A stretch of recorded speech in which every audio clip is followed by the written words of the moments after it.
Soccer, in many different ways, is featured in worldwide sports. Some call it soccer, some call it football, but soccer in Saskatchewan is a hot topic. And here today to talk about what's coming down the pipe is Al Simpson.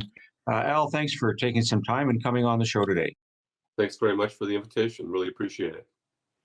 Let's talk a bit about you and your company and where this groundswell of support is coming from with this move to a soccer stadium and an eventual soccer team here in Saskatoon and Saskatchewan.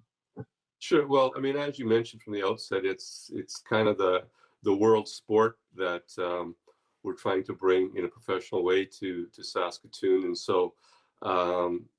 In the city itself of Saskatoon, I think there's 11,000 registered players. In Canada, in Saskatchewan, about 40,000 registered soccer players. So that's a pretty good foundation from which to try and build a pro soccer club. So a lot of support from those communities. And then incidentally, when we announced our agreement in principle with Canadian Premier League to bring a team to Saskatoon, which was on March the 12th, I believe. That announcement trended number 7 on Twitter, Canada-wide.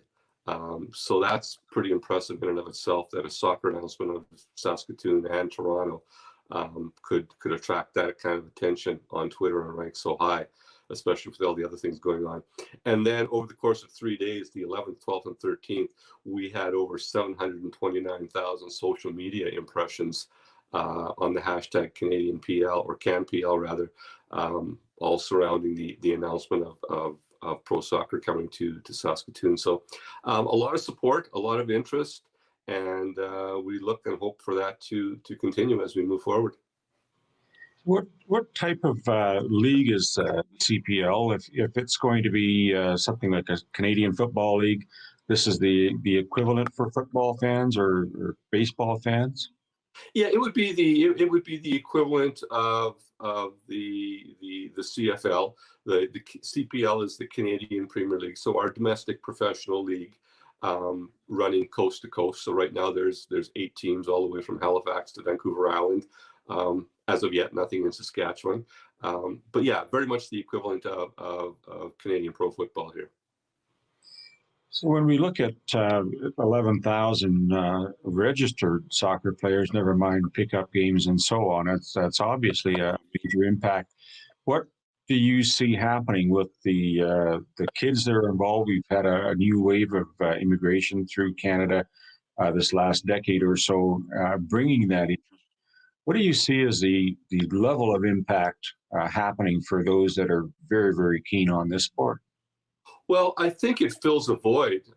As I've stated in the past, I would argue that over the last sort of 10, 15 years, that the majority of, well, Canada is a nation of immigrants, so the majority of immigrants to our country over the last 10, 15 years, as I say, have probably come from countries where soccer, if it's not the number one spectator sport, it's the number one participant sport, and likely both. And so soccer sort of weaves a common thread through the diverse cultures in our communities as immigration continues to occur and as our country continues to grow. So I think it's very meaningful in terms of being able to bring communities together, and you sort of weave a fabric through all that cultural diversity with the commonality of soccer, and you bring those folks out to a stadium 2-3 times a week for 4 or 5 months, and they're all cheering for the same team, and they all have common purpose. That's a good thing. I think we're all striving to achieve more of that rather than less. I think it's interesting when we look at financial challenges for some families as well to try and keep kids outfitted in hockey and football gear, never mind registrations and so on. A pair of shoes, running shoes, and shorts and a top, and away we go.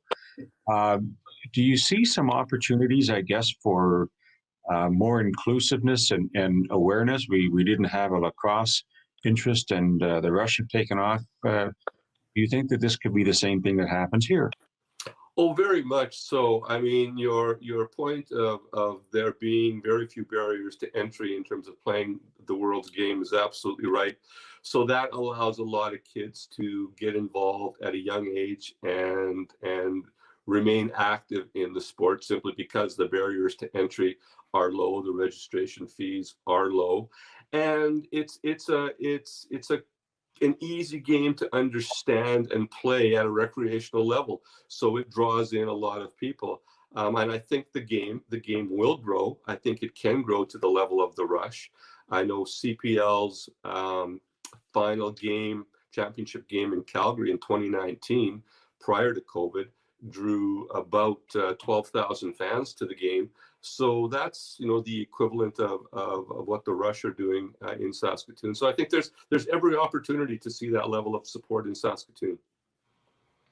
When you look at the marketplace, obviously you've done some homework. There's a resource here for you to draw into and draw from. Uh, what would you see as the next viable steps going forward? This is June of 2021. What would the next 6 months to year look like from your vantage point for getting this going? So right now, I say that's Prairieland and my company, Living Sky Sports and Entertainment, continue to work on and fine tune the sort of engineering and architectural plans of a stadium at Prairieland. We anticipate that we should be pretty close to finalizing those designs, drawings, and concepts in the next 30 to 60 days. We've made no secret of the fact that the stadium itself is a community investment. The pro team is just the enabler, acting as the I guess anchor tenant, if you will. But it's a community stadium for the entire community of Saskatoon to use and to attract bigger events and so on. But ideally, we will have our design plans done, like I say, in 30 to 60 days. We hope to be able to then approach the city of Saskatoon to help us with some financing, as well as the government of Saskatchewan, and even perhaps be able to attract some federal dollars to the project as well. So if all goes well, maybe we see a shovel in the ground in late 2022 and play in 2023. That would be very, very aggressive. I think we're more likely to land on playing in 2024 if all goes well. What type of surface would you have for the team to play on? Is it something that would be an artificial turf that would allow high school teams to play on in the meantime, or would it just be solely for the pro team? Well, ideally, all professionals and even minor league sports teams, I think, would like to play on grass. That can be challenging in Saskatchewan, and so I think right now we're leaning towards field turf, and that way you can kind of extend the season with respect to who can use the field and for greater or longer periods of time. So we would see going with a field turf right now, and yes, of course, would see high schools having the opportunity to use it. And of course, opening up to more than just soccer. In fact, a stadium that we're planning of 5,000 to 6,000 seats could certainly be a venue for concerts, festivals, fairs, and all the other things that the folks at Prairieland do on a month-to-month, year-to-year basis. So we see very extensive use of the stadium, not only for the pro team, and other recreational soccer uses and other sports uses, but for other events as well.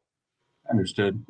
So just maybe walk me through in terms of you being a conduit for bringing the professional team here. Does that mean that there is an opportunity for local team ownership? Does this get parachuted in by someone else, or who would actually build the soccer team that comes to Saskatoon? So my company, Living Sky Sports and Entertainment, signed an agreement in principle with the Canadian Premier League for the exclusive rights to bring pro soccer to Saskatoon. The condition was that we have to have a soccer-ready stadium, which we're working on, as I said earlier, at Prairieland. but yes, once the stadium is underway and shovels in the ground, then I will turn my attention to working on the club itself, and would certainly like to attract um, local ownership, whether that be out of Saskatoon or Saskatchewan.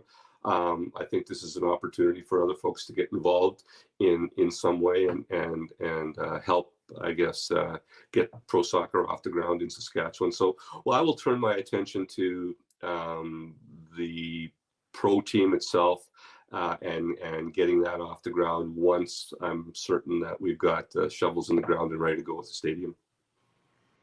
Let's maybe educate us, and me in particular, because I'm trying to get my head around 5 or 6,000 seats. That has to mean a bit of tourism if we have 40,000 Saskatchewan residents who are active or registered as soccer players and heads and beds. That has to be good for hotels. What is the economic impact that you would expect from that team, and how many games would they play at home, do you think?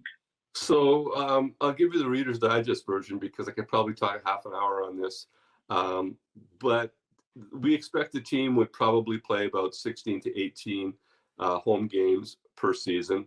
And so we would have obviously 18 teams traveling in to Saskatoon. WestJet is a major sponsor. So 18 flights in, 18 flights out for visiting teams. Of course, our team would be on WestJet too, traveling out 18 times and coming back, so another 36. So, conceivably, just for the teams involved in the league could be 72 aggregate takeoff and landings at YXC, and all the sort of ancillary revenue that goes with that, from gate fees to lavatory dump fees to refueling fees, so on and so forth. And if we're able to average, let's say 4,000 fans a game, and 5% of those, or 200, come from out of town, and you're staying 2 per room, that's 100 room nights per game. So it all adds up. And then, of course, you've got all the ancillary stuff like food and beverage services, et cetera, et cetera. So we're doing an economic feasibility and impact study right now that will clearly lay out in more detail the economic impact of a pro team. But it's not inconsequential by any means. And, there's also the broadcasting rights on CBC and digital streaming that, sort of put Saskatoon on the map, or would put Saskatoon on the map from not only a national broadcast perspective, but internationally from streaming of the games. And that certainly has some, I would say, tangible benefits that might be difficult to calculate right away, but we will get to it. So very consequential in terms of the economic impact for a city like Saskatoon. I want to thank you, Al, for taking time out of that schedule. I almost want to say get back to work so we can see this happen. Great news on the horizon. Thanks for the work that you're doing. And maybe we'll touch base once you have some final drawings and renderings and some team announcements. Thanks for this. Thank you very much. Really welcome the opportunity. Be happy to join you again. That's our show for today. I'd like to thank our guest, Chayton Thacker with Suncorp Valuations, as well as Al Simpson, who's bringing professional soccer to Saskatoon and Saskatchewan. I'm your host, Randy Shabila. We'll see you next time on Connect.